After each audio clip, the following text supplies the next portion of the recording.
Атырауда соңғы 5 айдың қорытындысы бойынша 55 қылмыстық іс тіркелген. Оның 75%-ы аса ірі көлемдегі жемқорлық. Бұл туралы Антикор штабында өткен брифингте облыстық сыбайлас жемқорлыққа қарсы іс-қимыл департаменті басшысының уақытша міндетін атқарушысы Қанат Қожахметов мәлімдеді. Толығырақ Зейін Ерғали тарқатсын.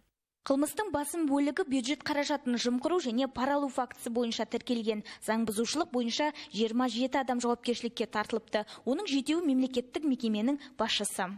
Ең басты мына топ жарып тұрған бұл бізде әкімшіліктің саласындағы негізі 22 іс.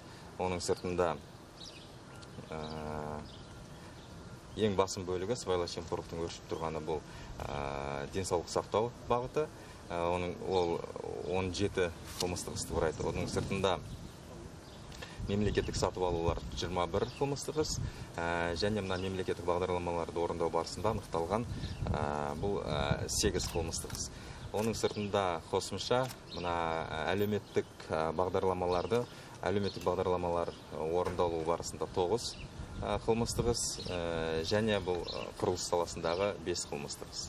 Сыбайлас жемқорлық фактілер туралы хабарлаған тұлғаларға 2016 жылдан бастап мемлекет өз қолдауын білдіруде. Осылайша Қазақстан Республикасы үкіметі бекіткен қаулыға сәйкес 8 адамға 700 мың теңгеден астам сыйақы беріліпті.